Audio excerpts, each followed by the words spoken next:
Good morning friend, जय जगन्नाथ। आइए इस वीडियो में हमने डिस्कस करने वाले डेली करंट अफेयर की टॉप पोस्ट इंपोर्टेंट एमसीक्यू 4 जून हमने डिस्कस करने वाले हैं। 4 जून 2025 की जो भी क्वेश्चन रहे सारे के सारे एक एक करके हमने डिस्कस करेंगे। एंड जो कि 1, 2, 3 ये जो 3 डे जो क्वेश्चन रहे एमसीक्यू यानी करंट अफेयर वो हमने डिस्कस नहीं कर पाई। बस हमने एक एक करके सारे के सारे कवर कर लेंगे। बस सबर करना, सारे के सारे कवर कर लेंगे। एंड आज देखते हैं 4 जून 2025 की जो भी क्वेश्चन रहे एक एक करके समझते हैं। आइए देखते हो फर्स्ट क्वेश्चन आपके सामने रहे, मतलब जो भी नेशनल इंटरनेशनल तौर पर जो भी बातें रहे सारे के सारे कवर करेंगे। International day of potato observe on which date, ये बताइए। इंटरनेशनल डे ऑफ पोटैटो ये कौन सी डेट को ऑब्जर्व करी जाती है? International day of potato day. And आपको पता है जो रिसेंटली हमने डिस्कस की थी, जो पोटैटो रिसर्च सेंटर रहे यानी कहाँ रहे, वो पेरू में रहे। रिसेंटली एक डिक्लेयर करी थी कि डाटा के मुताबिक 2050 तक इंडिया ने सबसे ज़्यादा, मतलब 2050 तक सबसे ज़्यादा टॉप प्रोड्यूसर कंट्री बनने वाला है। ध्यान में रखना, India will be the top potato producer के सेंटर 2050 तक, ध्यान में रखना ग्लोबली। एंड ये बताना इंडिया में जो पोटैटो रिसर्च सेंटर कहाँ रहे, जो इंटरनेशनल इंडिया में जो पोटैटो रिसर्च सेंटर है वो शिमला में रहे। कहाँ रहे? शिमला में रहे। बट नेशनल तौर पर जो रहे, मतलब इंटरनेशनल तौर पर वो पेरू में रहे। ध्यान में रखना, international day of potato observe on which date, ये ऑब्जर्व करी जाती है 30 मई को। ऑप्शन सी इज तो राइट आंसर 30 मई, ध्यान में रखिएगा। एंड इसमें एक थीम भी रखी गई थी, वो आपको बता देता हूँ। थीम क्या था? वो है shipping history, shipping history, shipping history and feeding, shipping history feeding the future. ध्यान में रखना, ये जो कि थीम रहे, ध्यान में रखना 2025 की। एंड बात करें ये जो इंटरनेशनल पोटैटो डे है ना, ये असल में ये डिक्लेयर करवाया गया था यूनाइटेड नेशन के द्वारा 8 दिसंबर में ये डिक्लेयर करवाया गया था कि ऑब्जर्व की जाएगी कौन सी डेट को, ये 2023 में डिक्लेयर करवाया गया था। एंड फर्स्ट टाइम अगर आपको पूछे तो कौन सी ईयर में ऑब्जर्व करी गई थी? फर्स्ट टाइम ये 2024 में 30 मई में ऑब्जर्व करवाया गया था। ध्यान में रखना ये बात है। सो यूनाइटेड नेशन के द्वारा डिक्लेयर करवाया गया था। देखते हैं डिटेल में क्या रहे। The international day of potato observe annually on May 30 को ऑब्जर्व करी जाती है। This day was designated by the United Nations General Assembly to raise the awareness about the potato nutritional and economical, environmental and then cultural value। ध्यान में रखना। And और जो भी मई मंथ की जो भी डे रहे, डे वाला क्वेश्चन रहे तो हमने डिस्कस सारे के सारे तो की है, सारे के सारे डे। एंड अब हमने डिस्कस करते हैं जून मंथ की। पहले आपको बता देता हूँ, बताना जून मंथ की फर्स्ट डे को कौन सी डे ऑब्जर्व, 1 जून को कौन सी डे ऑब्जर्व करी जाती है? 1 जून, ये है वर्ल्ड मिल्क डे। ध्यान में रखना वर्ल्ड मिल्क डे। एंड 1 जून को भी और एक डे ऑब्जर्व करी जाती है, वो है global day of parent, global day of parent, ये डे ऑब्जर्व करी जाती है। एंड और 2 जून को पूछे तो वो क्या रहे, हालांकि तेलंगाना फॉर्मेशन डे पूछे तो वो 2 जून को भी बताया जाता है। असल में 2 जून को नहीं, वो क्या रहे 14 कौन सी डेट को ऑब्जर्व करी जाती है? 14 जून को, ध्यान में रखना। एंड जो कि और क्या रहे 2 जून को और भी एक ऑब्जर्व करी जाती है, इटाली रिपब्लिक डे ऑब्जर्व करी जाती है। इतना इंपॉर्टेंट नहीं है, फिर भी ध्यान में रखना। और 2 जून को और एक डे रहे, वो है इंटरनेशनल क्या रहे, इंटरनेशनल एक सेक्स वर्कर डे, ध्यान में रखना। एंड 3 जून को पूछो तो वो वर्ल्ड बाईसाइकिल डे ऑब्जर्व करी जाती है, वर्ल्ड बाईसाइकिल डे। ध्यान में रखना सारे के सारे। फिर भी और भी काफ़ी बातें रहे। 3 जून तो हमने डिस्कस करी। 4 जून यानी आज की डेट बताना, यानी जो 4 जून को कौन सी डे ऑब्जर्व करी जाती है आज की डेट, ये international day of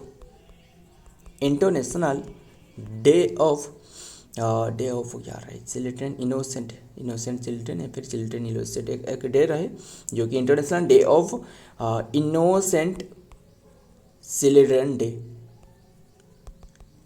children victim day, yes victim day, ये डे ऑब्जर्व करी जाती है, ध्यान में रखना। एंड और एक सबसे इम्पोर्टेंट डे रहे ये है 5 जून जो कि world environmental day, world environmental day, ध्यान में रखना। सो इतना ही रहने देते, देखते क्या रहे नेक्स्ट क्वेश्चन में। Who has been awarded the global India for the year award by the Canada Indian foundation. Important है, कनाडा इंडिया फाउंडेशन के तौर से ये जो अवार्ड दी गई है ग्लोबल इंडिया अवार्ड, ध्यान में रखना, बाय कनाडा इंडिया फाउंडेशन के तौर से, वो किससे दी गई है, ये है सदगुरु, option D is the right answer, सदगुरु। एंड इन्हें जब ये जो अगर कैश प्राइस पूछे तो जो प्राइस अमाउंट रहे ना इसका वो 50,000 कनाडियन डॉलर, ध्यान में रखना, कनाडियन डॉलर। एंड तुरंत ही इन्हें जब ये अवार्ड देने के बाद इन्होंने ये सारे के सारे कैश प्राइस वो डोनेट कर दी किसे, जो कावेरी कलिंग फाउंडेशन रहे ना, ये इन्हें डोनेट कर दी तुरंत ही। एंड मतलब इन्हें डोनेट ये जो अवार्ड मिलने के बाद तुरंत ही इन्होंने कावेरी जो कलिंग फाउंडेशन रहे इन्हें डोनेट कर दी। एंड ये कावेरी फाउंडेशन ये क्या है असल में, ये जो मतलब प्लांटेशन वगैरह जो भी रहे ना, ये एक संस्था रहे जो कि प्लांटेशन और काफ़ी बारे में ये सहयोग करती है, ध्यान में रखना। एंड इन्हें जो दी गई है सदगुरु जो रहे, ये इन्हें क्यों दी गई है पहले ये बताना। इनके जो कार्य है वो है strong effort to the special जो spread awareness about the human consciousness and then environmental conservation के लिए जो इन्हें दी गई है, ध्यान में रखना, एनवायरमेंटल कंजर्वेशन के लिए, ध्यान में रखना सारे के सारे। अगर आपको एनवायरमेंटल कंजर्वेशन डे पूछे तो वो, एंड इन्हें जो ये अवार्ड दी गई है ना ये 22 मई को दी गई है, ध्यान में, 22 मई। सो देखते क्या रहा है डिटेल में। बेंगलुरु में 26 IANC spiritual leader and then foundation of the Isha foundation, spiritual leader and foundation of Isha foundation की सदगुरु जागी वासुदेव, इनका नाम क्या है, सदगुरु जागी Vasudev has received the global India of the year, इन्हें अवार्ड दी गई है, award for the Canadian India foundation के द्वारा CIF and for his exceptional contribution to the elevating human consciousness and then advancing ecological effort throughout the conscious planet। बहुत important है, ध्यान में रखना। एंड इन्हें ये अवार्ड मिलने के बाद तुरंत ही इन्होंने डोनेट कर दी किसे, जो कावेरी कलिंग फाउंडेशन रहे, ध्यान में रखना। What is the rank of Delhi Indira Gandhi international airport जो है इन ICI Asia Pacific medicine east 2024 how connectivity index, इसका रैंक रहे 10th, option D is the right answer 10th। देखते हैं इनके बारे में। Indira Gandhi international airport IGIA secured the 10th position, marking the only Indian airport in the global top 10 for hub connectivity। ध्यान में रखना सारे के सारे। देखते हैं नंबर 4 न्यूमेटिक, इंपॉर्टेंट है, न्यूमेटिक एलिफेंट एक्सरसाइज 2025। अगर 2024 मुझसे निकल गया तो बताना, 2024 पूछे तो ये कहाँ हो रहा था, कौन सी प्लेस में, ये आपके लिए क्वेश्चन है। 2025 held between India with which country, कौन सी कंट्री में हो रहा था न्यूमेटिक एलिफेंट एक्सरसाइज, ये हो रहा था मंगोलिया में। मंगोलिया की कैपिटल कहाँ, उलन बटर में, ध्यान में रखना। अगर आपको पूछे तो कौन सी कंट्री में 5 सन विजिबल होती है ये बताना, वो भी मंगोलिया में, ध्यान में रखना। मंगोलिया में असल में जो ये क्यों 5 सन विजिबल होती है, 5 सन विजिबल होती है ऐसे करके, इसलिए क्योंकि वहाँ जो आइस क्यूब रहे ना, जो आइस क्यूब के फॉर्मेट में रहे वो रिफ्लेक्ट करती है, इसलिए जो कि ये इस तरह दिखती है, ध्यान में रखना। मतलब 5 सन की तरह विजिबल, असल में सन एक ही रहे फिर भी ये जो दिखाई पड़ती है वो कितने की 5 की 5 सन विजिबल होती है, ध्यान में रखना। एंड क्वेश्चन पर देखते हैं एलिफेंट एक्सरसाइज, ये न्यूमेटिक एलिफेंट एक्सरसाइज ये हो रहा है जो कि मंगोलिया में मंगोलिया की कौन सी प्लेस पूछे तो वो उलन बटर में, कहाँ हो रहा है, उलन बटर में, ध्यान में रखना, उलन बटर, ध्यान में रखना, उलन बटर में हो रहा है, सारे के सारे ध्यान में रखना।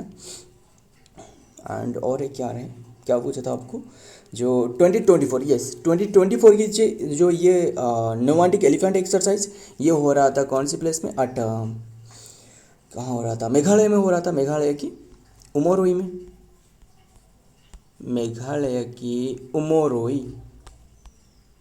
उमोरोई एक डिस्ट्रिक्ट है, वहाँ हो रहा था, ध्यान में रखना। एंड सबसे ज़्यादा जो रेन कहाँ पाई जाती है, वो पाई जाती है मैसिनराम में, ध्यान में रखना सारे के सारे बातें, बस रहने देते, देखते क्या रहा है।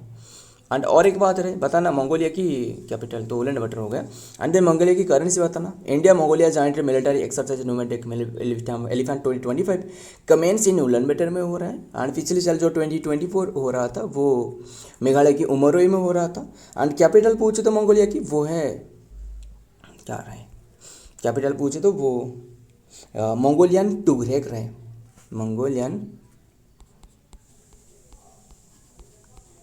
मंगोलियन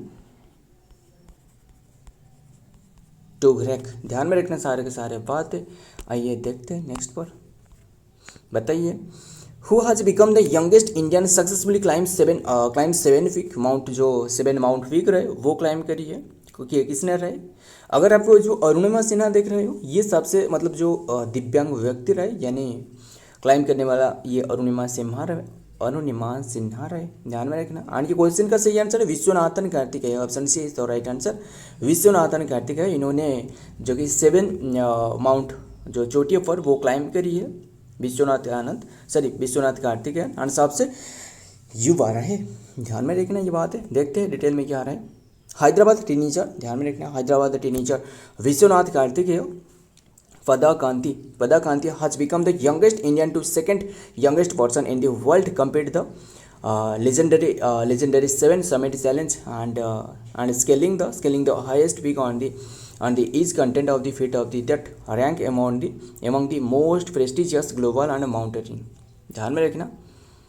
देखते हैं नेक्स्ट में, नाम क्या है, बस नाम याद रखना वही इंपॉर्टेंट है, Vishwanathan Karthikeya. Next number 6, which is the first district in India to fulfill their entire electricity requirement throughout the solar energy, बहुत इंपॉर्टेंट है, क्यों, मतलब कौन सी डिस्ट्रिक्ट वन है इंडिया में वो सबसे सारे के सारे जो इनकी जो ज़रूरत रहे जो सारे के सारे इलेक्ट्रिसिटी वो पूरी कर रहा है सोलार एनर्जी से। यह है ड्यूव यानी जो दादरा एंड नगर हवेली एंड जो दमन ड्यू रहे ना यूटी जो union territory Dadra Nagar Haveli and जो दमन एंड ड्यू रहे, ध्यान में रखना दमन एंड ड्यू, इसकी जो डिस्ट्रिक्ट है वो सारे ज़रूरत फुलफिल कर रहा है कहाँ से, जो कि इलेक्ट्रिसिटी पूरी कर रहा है वो सोलर एनर्जी से, इंपॉर्टेंट है, ध्यान में रखना। Due has become the first district in the district to meet the entire power demandment with the energy achieving the 11.8 megawatt and capacity and official statement said on Thursday में, ये official statement बताया गया है, ध्यान में रखना सारे के सारे। नेक्स्ट नंबर 7 बताइए who has the founder and editor and publisher of the Udant Martand, ये पहले असल में क्या है पहले बताना। उदंत मार्तंड ये एक पत्रिका है, ध्यान में रखना इम्पोर्टेंट है, एंड क्यों अभी हमने डिस्कस कर रहे हैं, ये एक पत्रिका है। एंड रिसेंटली ये डे ऑब्जर्व करवाया गया है जो हिंदी न्यूज़पेपर डे, ध्यान में रखना है, हिंदी न्यूज़पेपर डे ऑब्जर्व करवाया गया है रिसेंटली, ध्यान में रखना। एंड इसकी स्थापना एंड ये जो ऑब्जर्व करी जाती है इसी डेट को, यानी जो ये उदंत मार्तंड है ये पहले बार पब्लिश करवाया गया था 1826 में, ध्यान में रखना 1826 में पब्लिश, कौन सी प्लेस से पब्लिश करवाया गया था। बैटरी में वैसे ख़त्म होने वाला है, कवर करते हैं सारे कवर करते हैं जल्दी 1826 जो कि ये ध्यान में रखना 1826 में पब्लिश करवाया गया था फ्रॉम कलकत्ता से। एंड किसने ये पब्लिश करी थी वो है सो ध्यान में रखना आंसर पंडित क्या है, गौरीशंकर राय तो नहीं है, ये तो गौरीशंकर राय जो कि क्या रहे फर्स्ट ओडिया न्यूज़पेपर उत्कल दीपिका हो गया। And then Pandit Jugal Kishore Shukla, Pandit Jugal Kishore Shukla, option C is तो राइट आंसर। पंडित, ये पंडित गौरीशंकर नहीं है, सिर्फ गणेश गौरीशंकर है। ध्यान, बाबू विचित्रानंद दास पूछे तो वो कौन है, वो एडिटर था। ध्यान में काफ़ी बातें रही। पंडित जुगल किशोर शुक्ला ये इन्होंने पब्लिश करी थी कलकत्ता से, कौन सी ईयर में 1826 में। कौन सी डेट 30 मई, ध्यान में रखना, इसलिए 30 मई को ऑब्जर्व कर जाते हैं हिंदी न्यूज़पेपर डे। बस 30 मई हमने और एक डे डिस्कस करी, क्या, वर्ल्ड पोटैटो डे, जो इंटरनेशनल डे ऑफ पोटैटो। ध्यान में रखना सारे के सारे बात है, फर्स्ट टाइम 2024 में ऑब्जर्व करवाया गया था। बस रहने देते, ये पंडित किशोर तो आपने डिस्कस करी है।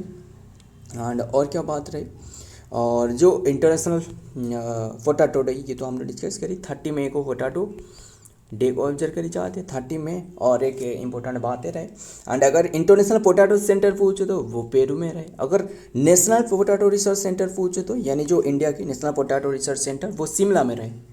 ये बात ध्यान में रखना, काफ़ी बार हमने डिस्कस कर रहे हैं, ध्यान में रखना सारे के सारे। एंड और भी काफ़ी बातें रहे, 2050 तक इंडिया ने सबसे ज़्यादा प्रोड्यूस करने वाला है पोटैटो।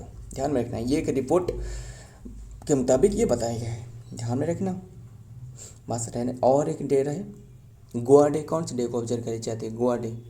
30 मई को गोवा डे के रूप में भी ऑब्जर्व करी जाती है, जो 1987 में ये एक स्टेट बन है, जो कि कौन सी नंबर की, 25 नंबर की स्टेट बन है। एंड इसके लिए कौन सी ऑपरेशन चलाया गया था गोवा के लिए, गोवा मुक्ति जो ये कौन सी ऑपरेशन रही, ऑपरेशन विजय रहे, ऑपरेशन विजय। ऑपरेशन सिंदूर के बारे में तो आपको पता ही है, ऑपरेशन कावेरी, ऑपरेशन गरुड़ शक्ति, काफ़ी बातें रहे। सो रहने देते। एंड बस देखते हैं क्या आ रहा है नेक्स्ट में। The founder, editor and the publisher Udant Martand, India's first Hindi newspaper was Pandit Jugal Kishore Shukla. He launched the paper Calcutta, now the जो कोलकाता रहे वहाँ से May 30, 1826 with the goal of the making the news accessible of the Hindi speaking public, and the newspaper was published every Tuesday में ये publish करवाया जाता था। ध्यान में रखना, वीकली एक न्यूज़पेपर था। नंबर 8 बताइए, who has been made the brand ambassador of the famous sunglasses company Oakley। Oakley जो कंपनी है फेमस सनग्लासेस कंपनी, इसका मतलब जो न्यू ब्रांड एम्बेसडर के रूप में किससे नियुक्त करवाई गई ये बताना। ये नियुक्त करवाई गई जो शुभमन गिल है, option B is the right answer, Shubman Gill. ध्यान में रखना शुभमन गिल को, ये यानी जो शुभमन गिल जो टेस्ट क्रिकेटर की जो कैप्टन है, ध्यान में रखना। एंड अभी के टाइम में तो विराट कोहली एंड जो रोहित शर्मा उन्होंने तो रिटायर ले ली है। सो देखते हैं डिटेल में क्या आ रहे हैं। The current brand ambassador of the Oakley India cricketer Shubman Gill. You are the recently appointed as the brand ambassador of the face of the aircraft जो कि artifact of the future company in the India, and Gill is known for the consistency and elegant technique and then calm demeanor। ध्यान में रखना demeanor under pressure। ध्यान में रखना। Next देखते हैं नंबर 9 बताइए, when was international day of UN peace keeper celebrated. UN peace keeper celebrated ये कौन से डे को ऑब्जर्व करी जाती है, 29 में। ऑप्शन बी इज तो राइट आंसर, 29 में। जो भी डे हमने तो हालांकि मई मंथ के सारे डे डिस्कस किए, और अभी के टाइम में कमेंट करना नीचे कौन से डे आपको याद है। ऑपरेशन आनुवाली माफ करिएगा, ऑब्जर्व आनुवाली में 29 को ऑब्जर्व करी जाती है। International day of united nation peace keeper, honour the establishment of the UN जो फास्ट पीस कीपिंग मिशन रहे UNTSO which was developed in 1948 में ये इसका स्थापना करवाया गया था। ध्यान में रखना। नेक्स्ट देखते हैं नंबर 10 लास्ट क्वेश्चन बताइए, who launch the Sanchar Mitra scheme. किसने लॉन्च करी है संचार मित्र स्कीम। ये संचार मित्र से आपको तो पता ही चल रहा है ना, ये कौन सी हो सकता है, जो कम्युनिकेशन मिनिस्ट्री किसके अंडर में रही, Jyotiraditya Scindia. Option B, option C ये रहे, ऑप्शन डी रहे ये, यानी यही आंसर है ऑप्शन डी, यानी ज्योतिरादित्य सिंधिया। कौन है वो ज्योतिरादित्य सिंधिया, वो नॉर्थ ईस्ट जो नॉर्थ ईस्ट सेक्शन रहे ना, जो चिकन लेक कॉरिडोर ऐसे करके रहे, एंड देन ये जो अरुणाचल प्रदेश, आसाम ये जो रहे, एंड देन मणिपुर, ये सारे के सारे जो रहे, त्रिपुरा, मेघालय, ये जो सेक्शन रहे ना, ये क्या रहे, ये नॉर्थ ईस्ट स्टेट रहे। और इसलिए यहाँ की एक मिनिस्ट्री स्थापना करवाई के, ये बात ध्यान में रखना। मिनिस्ट्री है, इसके जो मिनिस्टर है वो है ज्योतिरादित्य सिंधिया। जेपी नड्डा पूछे तो हेल्थ मिनिस्ट्री CR पटेल, वो वाटर मिनिस्ट्री गजेंद्र सिंह शेखावत, वो टूरिज्म मिनिस्ट्री। जुएल राम पूछे तो वो ट्राइबल अफेयर मिनिस्टर। एंड काफ़ी बातें रहे बताने के लिए, फिर रहने देते। Union minister Jyotiraditya Scindia on Monday launch the Sanchar Mitra scheme for the aim to the strengthening the relationship between the public and then telecom sector में। And India is undergoing a systematic structure and then indigenous transformation he started. So friend, ये आज की content है। And video पसंद आए तो video को like करना। एंड सारे के सारे तो हमने कवर कर ली, एंड जो भी करंट अफेयर हमसे छूट गया है वो हमने सारे के सारे कवर करेंगे ही सही। मिलता हूँ और एक वीडियो में और एक इंपॉर्टेंट MC के साथ। तब तक के लिए जय हिंद, जय जगन्नाथ।